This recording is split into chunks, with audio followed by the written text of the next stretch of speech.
Hey everyone, welcome to Talks of Thailand. My name is Jon. Today's story takes a few unexpected twists and turns along the way about a man who didn't learn his lesson the first time.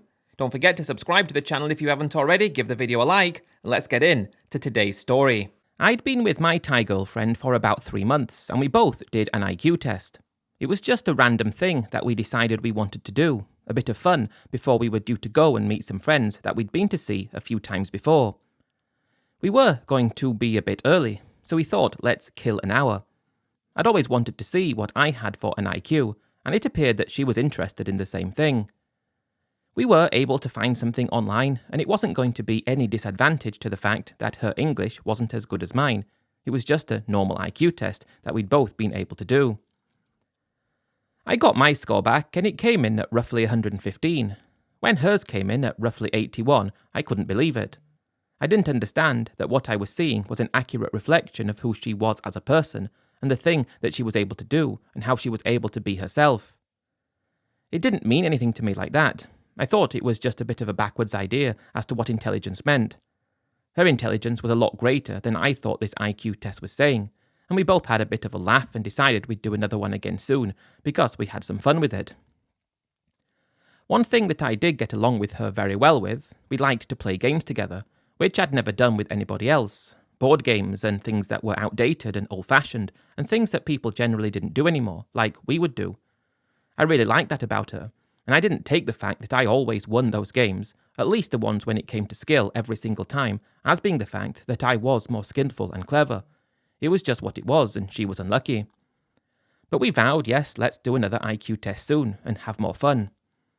We went out and got on with our day, met up with friends for lunch, and didn't really think about it for another few weeks. When my girlfriend said to me that she wanted to go and have another go, because she believed she was a lot more intelligent than that, I believed that too, to be honest. It must have been an error with the last one. So we pulled up another test. This one we actually had to pay for, and it was a proper paid-for test, and I scored roughly the same. This time she scored 84. And it was everything that should have told me perhaps her intelligence level wasn't as great as mine, which wasn't a problem. Some people aren't as clever as other people, but how I didn't understand that for being the definition of who she was perhaps as a person, and the things that she was able to do, and the things she wasn't able to do, I didn't take it as a warning sign. Not that I shouldn't be with her, because there's nothing wrong with someone having a low IQ, but perhaps that I shouldn't take her ideas as seriously as you would perhaps take someone else's ideas, because perhaps her ideas might not be based with sound reason and a sound understanding of what you're meant to do in the world. That's taking it from a very broad approach. The reason I opened with this is because not very long after this, and this is I think about 13 years ago now, not so long after this, we were just getting along with each other. I felt like I'd found the person I wanted to be with, and at this point I was only 32 and she was 26, so we were quite similarly aged. I didn't meet her in a bar, if you're wondering, or any place like that. We were just two normal people who happened to be living in Thailand, and I happened to be from a different country to her. I happened to make a lot more money than her. She happened to just work, in fact at a cafe. That's where I met her, in this cafe. And she continued working throughout the time we were together, but she was adamant she wanted to open her own cafe. She said she knew about how it worked, she knew what the operating costs of the business were, how to source the products to sell, such as the coffee, what kinds of tea people liked, and everything else. She used to go on about this at length all the time. Although perhaps from my understanding of her level of cleverness, she wasn't perhaps the sort of person who you would invest money in because of her lack of actual general intelligence. But what happened? I invested about $40,000 into a cafe together with her while I was still working my remote job at the time. I was lucky to have that job, because it wasn't as popular to have remote jobs back then, but I was working that at the same time and I invested in this cafe, and it was a total loss. At 32 years of age, losing $40,000 of my money that I'd saved throughout my late 20s when I'd actually started being able to put money away, took a huge toll on my finances. When she was so blasé about that loss, as if it didn't mean anything, as if it didn't matter, and she said perhaps we need to open another cafe in a different location, as if the loss of my money was nothing, I should have taken everything that meant on board and realised that you never need to do something like this again. Although I was very offended by her lack of being upset about losing all this money, my money, in such an awful way, it got to the point where I just didn't see a future with her anymore. We parted ways, and I was $40,000 poorer, and that was most of everything that I had at the time. It was that actually saw me having to leave Thailand again, About that same amount of time ago, 13, 12 years or so. I left her, left Thailand, and left this understanding that that part of the world is for somebody like me to go to get theirs. It wasn't like that at all. It was a place where you go when you lose all your money, because I lost my money. Not a lot of money in the scheme of things, but I lost all that money to my girlfriend, who wanted to do something that she had no business trying to do, who believed that she had something to do, and she'd managed to convince me. That just goes to show, I believe, which is a very important thing for me to open with, because what it goes to show is that for a guy in a particular position in his life, I was 32 and she was 26, the most important thing was her happiness. The most important thing was the ability to have a good time with her, and to enjoy being with her, and to enjoy the fact that I had a girlfriend.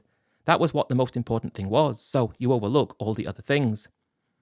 That IQ test, the reason it was so important to me was it should have been the answer to the question that came of what her asking to open the cafe. No, I'm sorry, we can't. I don't think it's a good idea.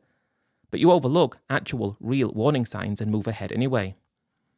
Then I'm there getting back home again, about 13 years ago, 12 maybe, down in the dumps about what had happened, about this loss, about the fact that I wasn't with her anymore. I didn't see her in the same way. Thailand had grabbed me though, and not being able to live there, I mean, I could have continued living there, but at that moment, I was messing around, doing tourist visas in and out, and it was a drag. But I was working remotely, it was paying me okay, but I decided to go back home. I missed Thailand immediately. That amount you're missing Thailand does wane though as time goes by. That takes us to just after the COVID lockdown, when I'd become about 42. At that point, 10 years had passed. I'd been to Thailand, and I'd stopped thinking about Thailand for a bit of that time, but it always came back to my mind, missing it and the wonderful things that you could do. I was also in need of a girlfriend. I hadn't had a girlfriend since I left Thailand, and I didn't have any female companionship, and it was something I was missing, and I felt like I needed to go for another go. Something that had happened during those 10 years was that I had the dreadful news that my father had died. Unfortunately, my mother died a lot of years before this, but my father had died and he left me some money. It was really devastating. When you lose your father after you've already lost your mother, that's when, regardless of what age you're at, you're in a way finding yourself alone in the world. There's no one who's there for you in the same way as they were. When there are still people in the family that you can still talk to and share experiences with, but your parents are the pinnacle. Losing both your parents, when you realise that you are actually now on your own, fully on your own, you were always on your own before, but you last had an emergency line, didn't you? Or whatever you want to call it. But I always felt, at least my parents, because they were both quite financially sound, not brilliantly off, but financially sound, they always understood that they had an easier ride than I had based on their generation. They embraced that and helped me occasionally when I needed help, and I was thankful for that. Then my mother died and now my father had died, and it left me the equivalent, though, of about $420,000. That was basically his house. He'd spent a lot of his money in his retirement, and fair play to him, he had a great retirement, although he never wanted to travel. Something I tried to get him to do. You got to see something different now. Would he have gone somewhere like Thailand and lost all his money to a girl there? Perhaps, but at least he'd have enjoyed himself. He didn't do that though, but he had a good retirement, and that was the main thing. Now, this had happened. This was about 2019 when he died. I got the money, and I was thinking about going to Thailand straight away. Then we had the lockdowns, and then we had the difficulty getting there, and while I suppose some people just went and suffered through being trapped in a hotel for 2 weeks and going through all that, I saw a light at the end of the tunnel, knowing that it's going to get there eventually. I used that moment to try to make even more money and save even more. When it was 2022, I had approximately all my savings that I put together, plus the inheritance. I'd spent a bit on a house, which was something I'd always wanted to have but never had. I had about $300,000 cash as well as my house. The feeling like at 42, while I wasn't ready to retire, I wasn't wanting to retire because I actually at that moment liked doing what I was doing. I felt like it was time for me to go back to Thailand as a completely reinvented version of that person who left Thailand 10 years prior. The guy who left with nothing after investing pretty much his life savings of $40,000 into a venture with his girlfriend who wasn't really intellectually smart enough to even consider doing a business. That's how I looked at it when I left. I did that based on the fact that she was a girl, based on the fact that she did things with me that I couldn't do myself. Therefore, okay, you move ahead and you do things, don't you? Now I was going in with what I felt was a lot more knowledge of how Thailand worked, a lot more understanding of what you can do, what you can't do, and more financial backing to be able to get myself into a better position. That was what it was all about. At the end of the day, I wanted to get myself into a great position, like everybody does. I had a dream, and I'd been watching so many videos about this, and people showing the sorts of places that you could have. I had a dream of buying a condominium in the centre of Bangkok, particularly interested in the areas around Nana and Asok. While I wasn't going to be able to afford a huge one, for $100,000 or thereabouts, I should be able to buy a studio unit, perhaps quite a big studio unit, and turn it into a one-bedroom maybe, if the layout was right. That would be a base, right in the heart of the most exciting city in the world, and that was something that I really considered I would do as soon as I got there. Perhaps after that, I've got a couple of $100,000 left, still got my income coming in, I was making about $3,500 a month remotely, and life was going to be great for me. Of course, the thing that really stood out was the fact I wanted to meet someone. I wanted to get back that feeling of a relationship. Under no circumstances would I ever invest money or do anything I shouldn't do. But the problem is, you should never say never, should you? You should never say never, and I'm not going to do that, even though you know you're not going to. I suppose I'm giving a bit away there. Why do things happen? But they do, don't they? Because of how you feel at the time and what people are doing with you at the time. It's the thing that allows you to do something that you shouldn't do. And that's it. Back to Thailand 2022, when the country had changed considerably since I was there last. I found the changes to be a lot more modern. It was a lot more, I felt, developed than it had been just over 10 years ago, and how things change in 10 years was remarkable. At least Bangkok felt like it had entered the world stage of amazing cities that I'd never been to before, but kind of had the feelings of what you imagine South Korea to be like, or what you imagine Taiwan to be like. Countries I'd never been to, but countries I wanted to go to, at some point. That really excited me. I felt like I was getting in right at the good moment of the country's history. It was remarkable for me to experience that and to be able to take it all in and arrive there with no restrictions because I'd waited for them to lift, and land in Bangkok and really hit the ground running. I coincided my arrival in Thailand with my yearly holiday allowance. I had 2 and a bit weeks that I'd given to myself, so I didn't need to do any work for those 2 and a bit weeks. Paid holiday leave as well, because I worked for a good company remotely that gave me that, and it was good enough for me. 2.5 weeks to really be able to get the lay of the land, see what had changed, see what had remained the same, and find myself in a position where I was ready to maybe even pull the trigger and buy my own place to live. You have to remember, I knew Thailand at that point, I felt. Well, at least I felt I did. I'd spent a few years in Thailand before then, and those few years were great years when I was there, apart from the loss and the understanding that I wasn't going to do what I did last time because I felt like I'd already been there and done that. I felt like I knew Thailand. I knew which areas I liked and which areas I didn't. I knew Bangkok very well.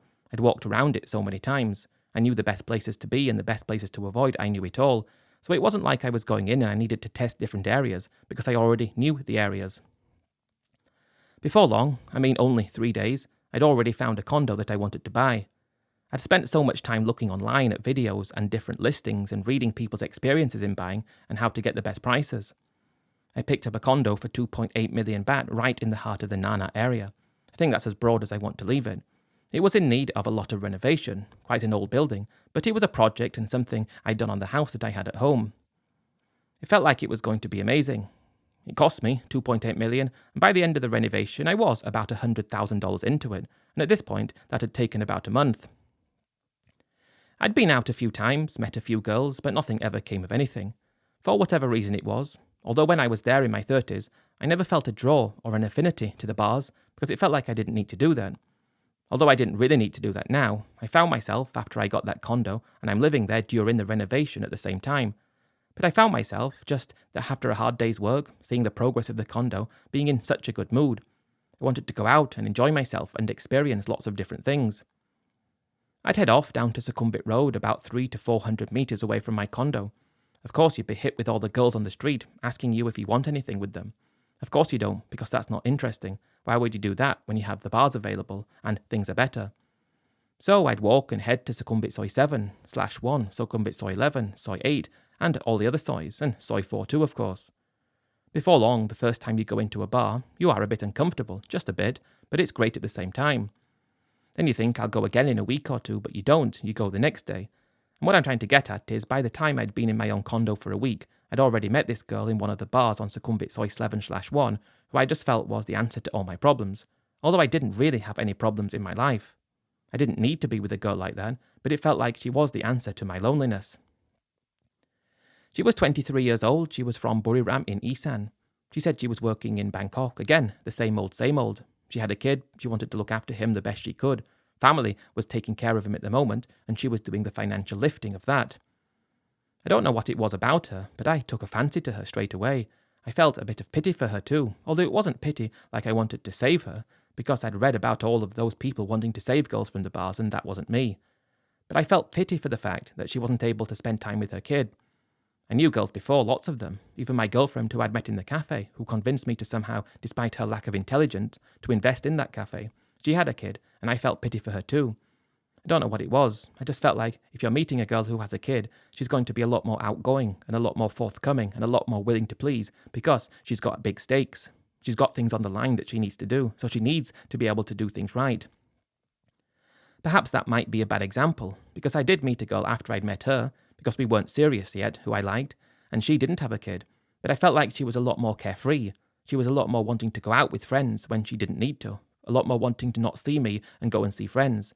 The girl with the kid who I was really attracted to, again, I hadn't got her living with me yet, but I'd been to see her and I was building a connection with her, and she was still in the bar. This other girl, though, as much as she was beautiful, as much as her not having a kid was probably the better choice, it made her too carefree. The girl with the kid wasn't carefree. She did have real stakes on the line, and therefore she was going to be a better candidate for someone who should be honest and faithful and wanting to do the right thing. That's what I told myself. At least I hoped that was the right thing. I told myself that, whether it was right or wrong, and whether it is right or wrong, I have no idea. After I'd known her for probably a month of going to see her regularly, this other Gail came and went in my life. I just found myself at this point. My condo renovation was finished, and I was actually on an education visa, learning to speak Thai, doing my remote work. I had about $200,000 after buying the condo, no rent, and it was great. After about a month of meeting her, that was when I decided it was time to actually ask her to move in and see how she would feel about becoming my live-in girlfriend. I could step in to be able to support her and her kid, and we'd be able to be a couple. We'd be able to be with each other, and we'd be able to see how we could feel by living together. She just jumped all over the idea, because she told me so many times when I'd met her how much she hated working in the bar. Do all girls say that? That's the thing. I mean, at least from my experience, as I'd gone to the bars after this, some girls seem to really enjoy working in the bars. They seem to be really happy, but perhaps they're just able to put on a facade as if to show that they're happy when they're not, and they're actually damaged or however they might be. But she didn't really seem to like it. Again, I'm just looking at it from how I wanted it to be. I wanted it to be sweeping her away from that life, and she was going to change, and she was going to mould into this perfect girlfriend, potentially perfect wife. This is something that I have to admit to. I'd never had a family, and I felt like it was now or never. That's why I wanted someone younger than me, because it felt like having a family, you need someone who is young and able to look after her. She was open to the possibility of having more kids, and that was something that was good enough for me. I guess we didn't really play it safe. We were living together, and it was only 2 months later, and she was already pregnant. In one sense, she was actually quite apprehensive about being pregnant because we weren't married. And whenever I tried to raise the point, you've already got a kid and you weren't married before, she kept saying that was different somehow. How was it different? I don't know. But she kept saying, I'm pregnant, this is not good, it's not good. She kept saying that. And again, the thing was different with her other kid, and why, I don't know. Although that really made me feel, well, it's not that different, it's actually less likely we should get married now because I wasn't really ready to get married yet. Before it was with a Thai guy, therefore you should have been more worse for you to do that because of the fact you were both Thai and you were both being disrespectful for the culture. But this is what she's going on about, the culture. I wasn't from there, so therefore it's different. I don't know, I don't get it. But this Thai girl who was from such a small rural village in Buriram had convinced me that I needed to get married to her now. I needed to, and I was going to. The plan was to get a prenuptial agreement in place before getting married and do everything that way, but I found myself just following her lead and getting married to her before her family knew that she was pregnant, because that was the right thing, and I never even bothered with the prenuptial agreement, even though I thought I would, but it just didn't happen. We had to go up and see the family. They were okay, didn't really like that part of the country. Saw her kid again, and where's the father? No place to be seen. Well, why when your family found out you were pregnant with him, and this guy wasn't there, why was that acceptable? And you think it's just different, and you allow her to say it's different, and you move ahead and just do it her way, and okay, not a problem. And that's what it was, because you felt you were happy with her. She was pregnant, and now we were married, and I felt like it was just in the nick of time. I didn't want to get to 50 and not have kids, and then have kids then. And although I felt like, okay, I'm going to be in my early 60s potentially when our daughter leaves home, it's not ideal, but I felt like it was something I'd always wanted to do, and it was going to happen, and it was great. We were happy, we were married, and I was working in the condo, and she was just there, taking care of herself. Spent a fortune on the Bumrungrad hospital where she was going to give birth, and it was as you'd do and as you'd want. I suppose the thing that kept coming back, at least from her, was, well, we need to get somewhere bigger, we need a bigger place. I'd owned the condo, which again wasn't a problem, but we need a bigger place. And I kept thinking to myself, and I suppose there were so many things that she said that made me a bit angry or a bit upset from when I met her, but I kind of continued doing what we were doing. I looked at where her family lived and where she grew up and her surroundings, which was a very humble place, and the kind of family always sleeps in the same room. My condo is a big studio turned into a one-bedroom, and you could have a bit of privacy. We could put the cot for the baby in the living room and have some privacy, although I didn't realise at the time that in Thailand, children kind of sleep with the parents. That was something that just didn't happen where I was from, or at least in my family. But no, she kept insisting we need a bigger place, and it really made me angry, because look at where you're from and look at how you grew up. This is a lot better than that. But no, again, she's convincing me that we need things that I didn't think we needed. At least yet. At this point, the harsh thing is, again, we're nearly at the end of 2022 when this is happening. She's not given birth yet, just a number of months away. Things are coming along, and by this point I was married, she was pregnant, and I was already starting to feel like who I thought she was and who I thought she was when I met her to start with were different to what I felt when I met. Although, I did love her. I think that's the thing. At that time, I suppose I still thought I loved her. I thought she was my life. I kind of talked to myself in that way. I want to go out and I want to talk to another girl and I want something more exciting. That was something I wasn't interested in doing. So that made me believe that I really did love her. She was pregnant, and yes, it was exciting when we were together originally. It wasn't as exciting now because of that. And because of that too, I kind of persevered, and I'd already made the choice, and I moved forwards. But I suppose from that moment, I don't think I was ever really happy with her, to the extent that I was when we met. I don't think if she wasn't pregnant, I would have continued. But you continue anyway, don't you, because you're already committed. I just felt that at this point, that she wasn't really the person I thought she was. When I met her, she was a bit more interested in money and a bit more interested in status, a bit more interested in things that I wasn't interested in, which was okay on one front because she was pregnant and therefore she's not going to go out and cheat on me because she can't. But it was like we weren't really meant to be together, but we were, and that was it. She at least made me happy in some ways, and I accepted it and put that to the back of my mind and progressed forwards with what we were doing. Eventually, I agreed that I would sell the condo and we would look at getting another place. And I should have done is just rent somewhere instead. Getting a bigger place was going to cost more money, obviously. But there just so happened to be a condo come up for sale in the building that we were already in, which was twice as expensive as mine, but it was 2 bedrooms.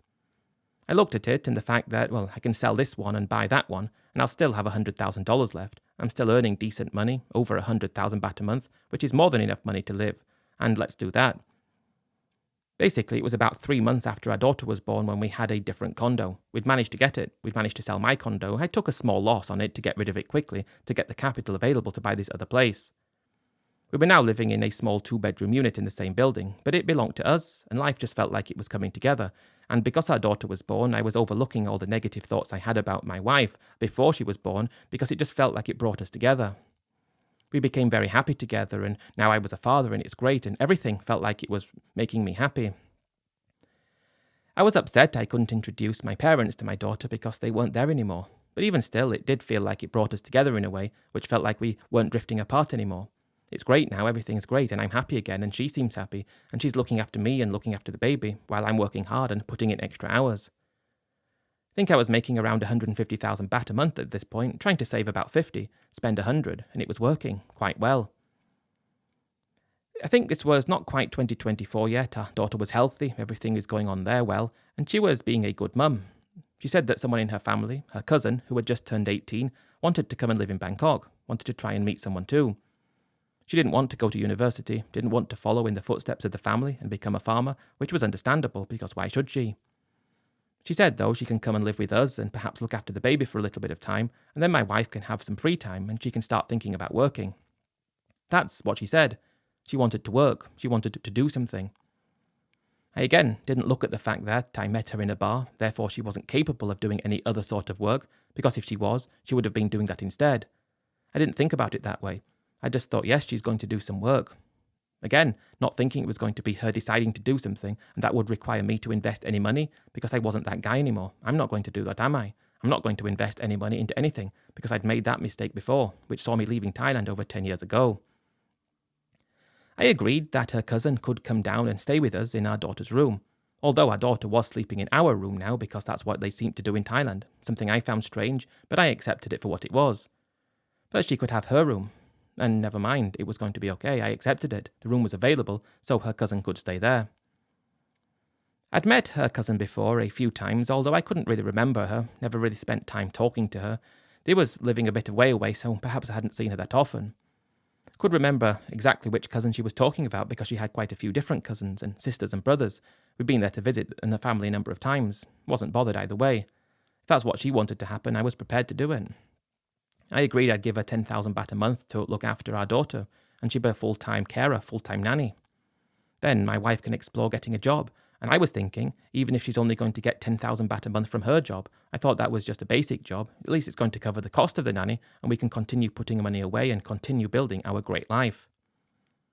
At this point, I must admit, I'm so happy with the fact I've got my daughter. So happy.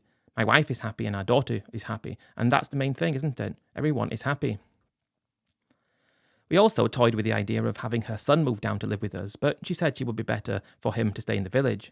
I guess I was really thankful that was going to be the case. I didn't want her son to move in with us because it wouldn't have really been enough room, and it wouldn't have been fun.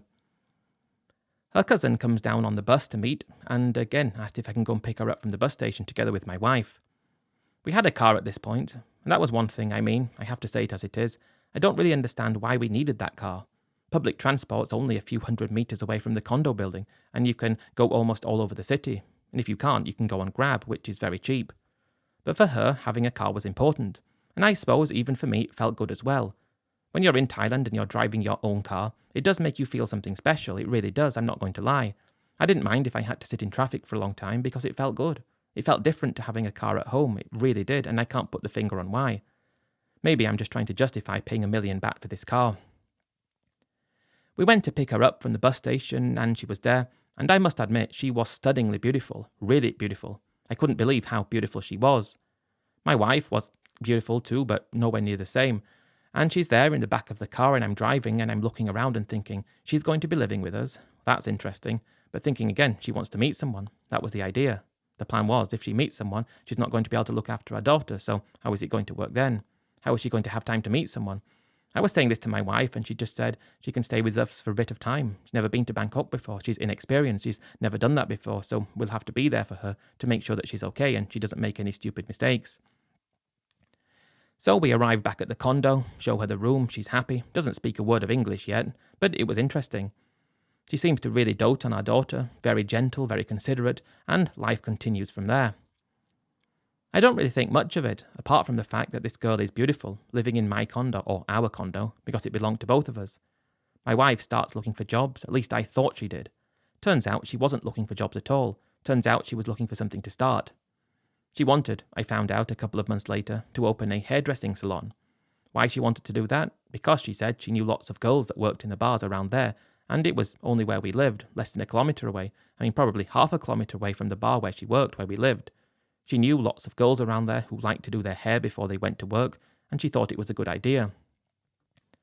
As much as I promised myself that would be something I would never do because of what happened the last time, again, talking about the intelligence side of things, is she business-minded? If she was, she'd be doing it anyway. But no, well, she wants to do this. I don't want to do it. But I just find myself in such a good mood. My daughter's healthy and happy. I'm making good money. Quite good money for Thailand. We're putting money away. We've got this other beautiful girl living with us who's looking after our daughter. And she's the one who wakes up in the night and comes into our room and takes her and rocks her back to sleep. It just feels like you're living in this world that doesn't really exist, but it does exist because it's living there right in front of you. If you were at home, something like this wouldn't be happening. It's just too good.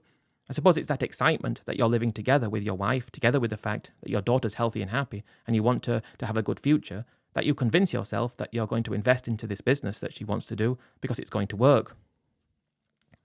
It was the Sukhumvit area, lower Sukhumvit, expensive rent, expensive property, expensive everything around there. To take over this building that she'd found again through a couple of bar girl friends. Some people will say, well, she shouldn't be actually out and you shouldn't let your wife go and see girls that worked in the bars after she'd left the bar. I was really finding that quite exciting though. If in all honesty it's exciting seeing all these girls all the time and who were involved in things that excite you, so yeah, fine to me. But she'd found this place, and the problem was she couldn't just rent it, even though the rent was around 60,000 baht a month, just in the downstairs part of the shop house, not even the whole thing, wasn't the whole building. But there was also something called key money that was involved as well. That was just to take it over. And it was, I can't remember what it was, run as this place because I didn't see it many times. It was what it was before. But the key money I think was 1.2 million baht just to take it over, which I thought was quite ridiculous. She'd gone through everything with me and yes, said it was a good idea, and as much as I suppose I didn't really want to, I just basically invested in something that I promised myself I never would do again. I did it. After I'd paid for the key money and signed the lease for 3 years, everything's in her name, because I'm still working, of course. I'm not interested in doing anything myself. After it had been redecorated and she's got all the equipment and the machinery, it was probably, and quite alarming, about $100,000 that I invested, which was my remaining savings. I mean, I put a bit of other savings away at this point. I had my visa money in the bank, I had my marriage extension that I had cordoned off in the bank with an iron gate around it that would never be touched because you can't touch it. It has to stay there. For the visa, I had that money. I put a bit of other money away, so in terms of liquid cash, not including my visa money, about $10,000 left after I'd invested in this. As expected, she was very happy. Of course she was happy. She was now this business owner, and she really changed who she was as a person after that. She felt like she was the bee's knees, the big shot. She felt like she was a businesswoman. At this point, her cousin was still looking after our daughter, but she was going out occasionally. What I'm trying to say is my wife's working in the business, her cousin goes out, and I'm there after working all day on a job that was actually bringing in money, spending time with my daughter alone and looking after her until my wife comes back very late, because they closed late, because she had girls going in all the time up until the very late hours. She was good at it though, I suppose, and she was making money. The thing that shocked me a lot was the fact that yes, it was actually making some money. I'm not going to lie and say it was a complete failure because it wasn't, and she shouldn't have done it. But more like the fact that it was just luck, perhaps that was the case too. But it was in a good area, and if these girls needed to have their hair done, she knew lots of girls, so they went there. But what's happening is after she'd set up and it was going okay for a couple of months, she might have made 80,000 baht. I'm expecting to be paid back for my initial capital, or at least maybe getting half the money that's profit. I'll get that back to revamp the savings. But she's not doing that. She's going out and she's spending lots of money and she's splurging and she's really just living, not the high life because she's not making that much money, but you have to remember, she doesn't have anything to pay for. She doesn't pay for food, she doesn't pay for drink, she doesn't pay for the property where we live, she doesn't pay for the taxes, she doesn't pay anything. If she makes 80,000 baht, she's got 80,000 baht to spend, and she's spending through it like it's nothing. Was she working hard? Potentially she was. Then she's got girls working for her too, and I'm thinking she's there working. But she's not actually coming back late because she was working late. In fact, she might finish at 5, I found out, and then she might go out and have some drinks and go out and be the big shot, or at least she thought she was in the area. I was finding this out at the same time as being the one who's there looking after my daughter, not getting any money back. Really in a position where, I don't know, I was of two minds. That's being truthful. On the one hand, I am happy that my wife's making money and I'm not giving her any money. I'm happy that I'm still working and I'm putting savings away. I'm happy I'm spending time with my daughter, and happy we've got someone to look after my daughter because I was working so hard. That was great. But on the other hand, unhappy because my wife's not spending time at home like she should. Not happy because she's coming back drunk many times. I never caught her cheating on me. I don't honestly think that she did. But it's like we're not a family anymore. It's like she's living her life, doing her thing, and I'm not getting any money back. I should be. I just had to resign myself to that fact. We owned this condo together, which was really my condo, but it was both of ours legally. She was just behaving in a way which I couldn't understand. I couldn't understand it. And we're in 2024 at this time. Our daughter is so beautiful, a beautiful baby, really fortunate that she's happy and healthy, which was the main thing to me. Just missing the fact that my wife seems to be really focused on getting drunk, and that's it. She was getting drunk all the time, and I wasn't liking it. At this point, her cousin is really picking up quite good English. Not great, but we can have conversations. I finish work, I work in my bedroom or our bedroom up until 5 or 6 or 7 p.m, and I'm tired, come out and your wife's not there. But I'm starting to be able to speak to her cousin, and her cousin was just so beautiful. Like I said though, she's going out sometimes, and I didn't know what I was meant to do. I started confiding in her cousin as much as I could in the English she was able to speak, saying that I missed my wife and she should come back, I don't know what she's doing. She would say in very basic English, "Oh, she love you, no worry, and she busy, she work." Well, I understood, well, she comes back drunk, why does she drink? Oh, she just relaxed because busy. Of course, the cousin is going to be on my wife's side, isn't she? I mean, she is. I can remember as if it was yesterday, a Friday evening. Her cousin was going to go out, and I don't know who she was going to meet or what she was going to do, but she was going out for a few drinks. I believe, or I know afterwards, anyway, that, let's just say it as it is, she was going to go out together with my wife. Turns out that my wife was busy, and she wanted to go and celebrate, doing some celebration, or categorically allowing herself to live this way she expected to live, doing all these crazy things, something like that. But she wanted to go and try and meet someone at the same time. And I think that's what it was. She was trying to help her cousin to meet someone, because her cousin was interested in that, although she hadn't met anybody yet, not at all. I'm there, going to be on a Friday night, looking forward to the weekend, but I was alone with my daughter in the condo. I find myself just watching TV. Cousin had gone out at 7, wife had gone out at 2 p.m. and hadn't seen her. Cousin goes out 7 after I'd finished work, and I'm watching TV thinking, I'm happy on the one hand, I've got my daughter there and my wife's not taking money from me. I'm making okay money, we've got our condo, we're progressing. Don't forget I had my house at home too. Why aren't we going out together though? Why aren't we spending time together? Why am I alone? She's spending time drinking, doing goodness knows what.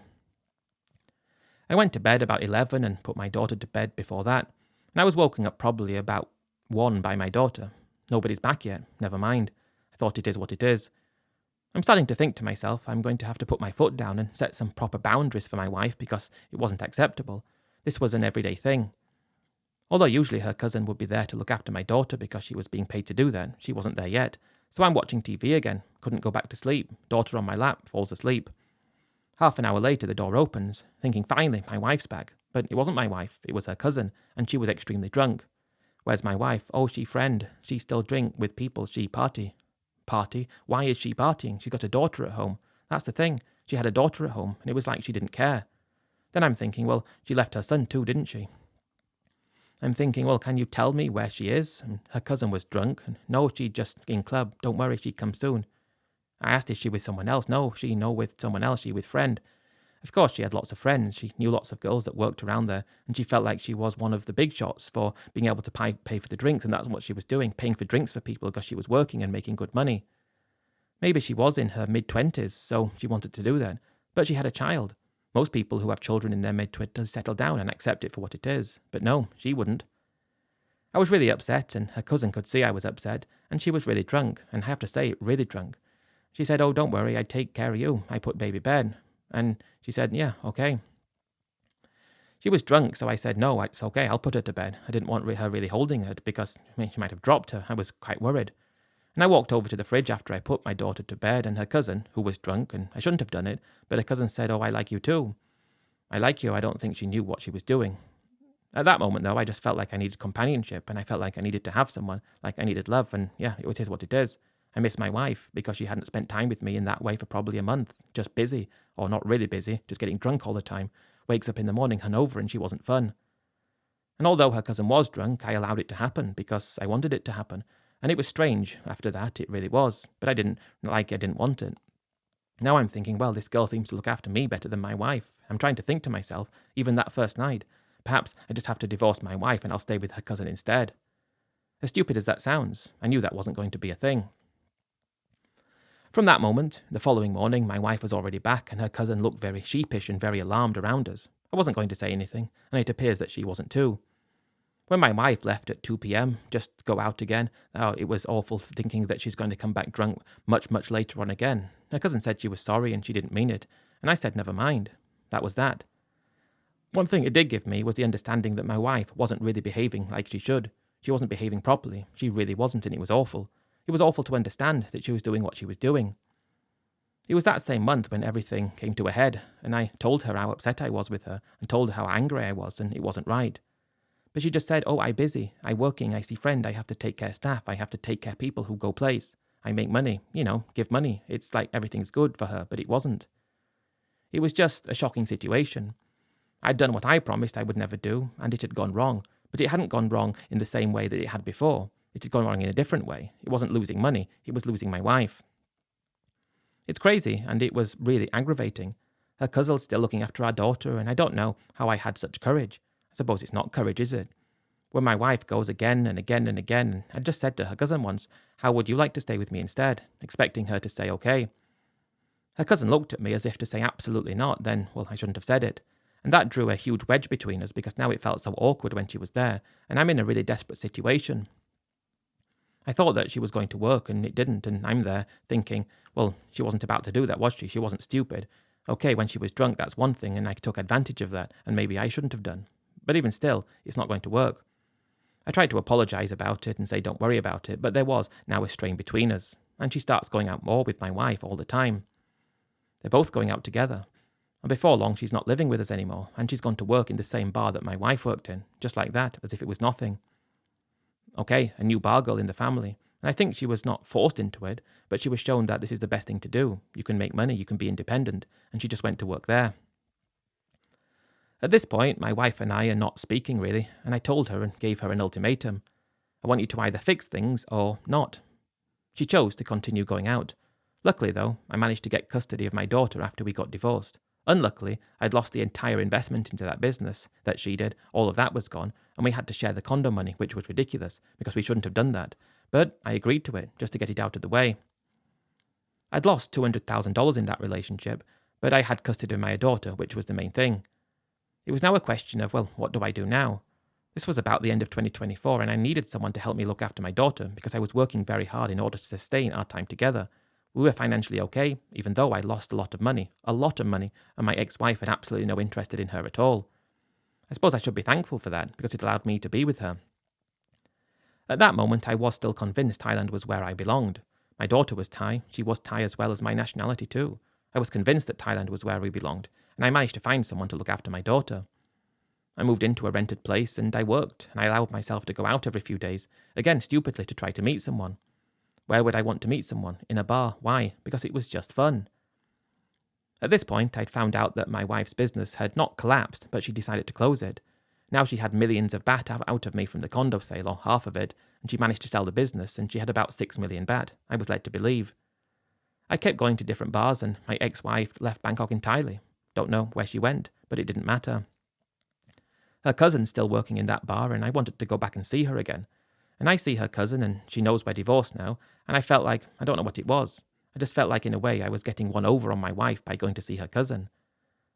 Her cousin, now she was working in the bar, was a lot more open to things than she was before, and I spent a bit of time with her cousin, and I felt good to be with her, because it was like I knew her and everything was great. But again, instead of doing what I should have done, which was just to be on the next plane out of Thailand with my daughter and build a life at home, I was still in Thailand, and that was the thing. I somehow managed to convince her to move in with me, that her cousin that is, because she already knew me and everything like that, and it lasted for 2 months. And this is something that is such a vital part of my story. It's extremely vital, and you only understand like this because of what I found out, and it told me everything I needed to know about the bars in Thailand. Absolutely everything. Her cousin that came to live with us from Buriram to help look after our daughter, she was so sweet. She was innocent, she was a nice person, she was full of dreams and hope and happiness and naivety that was really attractive. She went out with my wife a few times drinking, perhaps she met a guy here and there occasionally, but it wasn't like a bar situation. She spent time with me, which I suppose was one of the best nights of my life because it was just a thing that you never think would happen. She was then working in the bar for a number of months before I went to see her. Then I got her to move in with me based on who she was when she was looking after our daughter before she went to work in the bar. But she was a different person entirely. I found out over those few months she was nothing like what she was before. That really goes to show what bars can do to girls.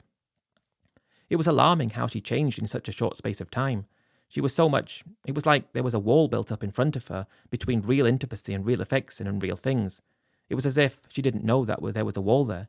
It was as if it was built perhaps to protect her from things that she didn't want to actually have to do. It didn't seem like that. You go and see her and she's smiling, she's really bubbly and she's joking around and playing pool and it's as if she's the happiest girl in the world. But you can notice that there's such a disconnect between that and the reality. Because of that, it just didn't last. It just didn't feel right and I just didn't see the bars in the same way anymore as a place to meet a girl. It just didn't feel like it was meant to feel, I felt, and it felt awful. You go and meet a girl and she's happy, just you don't know what she was like before she worked in the bar. Before she worked in the bar, there was this difference there. I only found that out because of knowing a girl before she worked in a bar and after.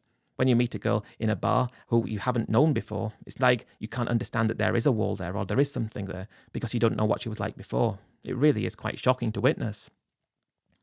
I found that in plain view with my ex-wife's cousin, who I probably found very attractive from the moment I met her, and had secret dreams that perhaps she'd be better than my wife. I suppose every guy's fantasy, maybe. I don't know. What it did for me when I tried to make it work with her again, she was okay with it because, again, she probably had this wall built up to where any kind of something like that wasn't a problem anymore. Anything goes kind of thing when you work in the bar. But yeah, seeing that disconnect, seeing that difference between her old self and her new self in terms of everything was so alarming. I mean, it's not like she wouldn't look after my daughter and be okay. Of course that was okay. It wasn't like she wouldn't do anything that was okay. It was like this carefree energy, this carefree love of life had somehow been ripped away from her. She was always a little bit more guarded, a little more less likely to be comfortable, less likely to be fully able to let herself go and let her guard down. It was alarming, it really was. And after that ended, luckily, I don't think my ex-wife ever found out. She'd probably have been very angry about it. But I'm sat there in Thailand in early 2025 thinking, what am I meant to do now? I'd already committed to Thailand once before and it didn't work. I'd committed to Thailand again. This time I've lost even more. In total, the first loss, $40,000, now probably over $200,000, so $250,000 I've lost in my 2 plans in Thailand. What I did have was my house at home and probably about $100,000 because we sold the condo and I got my share. If I was to go home, what was I meant to do? I was older, I had a young daughter who I loved more than the world. How was I ever going to meet someone who was like the girls that I would be able to meet in Thailand? But the bars now don't do it for me anymore, so I couldn't meet them anyway, because I don't always feel like I felt before. In the bars, it was great before, and understanding what it now wasn't great anymore. It was a cruel situation, because if I went home, what was I meant to do? I persevered for probably 6 whole months in Thailand, had someone looking after my daughter, trying to go on dates and trying to meet someone out of the bars who was a similar age as the girls that worked in the bars, and it never worked. I started looking for girls who were older, in their 30s, then girls in their early 40s, just seeing if I could meet someone who would help me look after my daughter, who would be a family together and who could actually be with me. I thankfully met a girl who was 39 years old, just out of a long relationship with a guy from Germany. Not had any kids with him. She had kids in a previous relationship, but they were already nearly grown up. Met her and it was like she was tired of waiting to be able to just live a normal life and settle down. Apparently this guy cheated on her all the time. He wasn't nice. He was a bit abusive, or so she said. I mean, that's what she said. I don't know if it's true or not. But I met her on a website. She'd not got any money at all. This guy hadn't left her with anything. I mean, I wish I could have done that to my ex. But I just felt like we connected in a way and, talked my daughter into it. I mean, of course, my daughter couldn't speak, but when you're a dad and you're sitting there with your daughter who's getting older and you're looking at her like she's everything, kind of asking her, is this okay? And she's not answering because she can't speak yet. But even still, it's just one of those funny things that I did. But I believe everything came and connected together. And as soon as I was with her after a few months, I knew that I would be able to be with her if she remained the same way as she was when I met. The thought of living in Thailand anymore, though, that was a no-go. I didn't want to be in Thailand. I didn't need to be in Thailand. And I wanted her to go and live at home with me, take my daughter, take her, and everything would be great. As of approximately 7 months ago, we'd been living in my country, married. So far, touch wood, things are going okay. That's basically my Thailand story. Some exciting time, some times that you wouldn't have if you were living in your own country. Some things that you really appreciate the fact that you've been able to do, witnessing things that have alarmed you and shocked you after finding out about things that you never thought would happen in a particular way. The best thing about my Thailand story is my daughter. The best thing, by a long shot. I'm very fortunate that she's happy and healthy and living a good life. That is the main thing. I could not have gone back home alone, though. That's another thing. I could not have done that because I wouldn't have been able to meet anybody at home. And I'm happy to say that that's the case. I would have wanted to, but I wouldn't have been able to. Now things, at least I hope they are, seem perfect for me. As of now, they are perfect for me. It's not without trying, though. It's not without losing a lot of money along the way. It's not without, I suppose, falling in love with Thailand and then falling out of love with Thailand. Falling in love with that girl who became my wife, who took money from me and changed, and falling in love with her cousin, finding out that the bar changed her and falling out of love with the bars because of that understanding of how the difference is between the girl before they worked in the bar and after, and seeing that change is quite alarming, falling out of the love with bars because of that. Thailand in total cost me $250,000, but it's got me where I am today. If that's all I lost, then at least I didn't lose everything like some guys do. I often think, would I have been better off just not going to Thailand? And the only reason I say no is because I have my daughter. If I didn't have my daughter, then yes, I should never have gone. That's the truth of it. I am thankful for what I have today. I'm thankful for the times I've had in Thailand. Thailand gave me so much, but it took so much away too. The thing I want to end on is the alarming change what I witnessed with her cousin, who worked in the bar after I known her for a lot amount of time. I really felt when she wasn't working in the bar, Like in another world, I would have loved to have met someone like her before she worked in the bar, before she had done other things that she perhaps wouldn't have wanted someone to have done in that position. But again, being with her after she went to work in the bar, it was quite an alarming understanding that it wasn't what I thought it was going to be because of how the bar had changed her, and it wasn't the same anymore. That's the most alarming thing of all. Because if I think about it, even though I'm happy together with my wife today and I'm living a good life and I hope to be able to live this forever and I do love her, if my ex-wife's cousin could have been the person I could have had before she went to work in the bar, I would have chosen her in a heartbeat, and I still think about her all the time. Unfortunately, things go as they go and I'm living where I'm living now, but I'm happy and that's the main thing, and I suppose that I'm going to be happy forever, as long as my new wife doesn't change.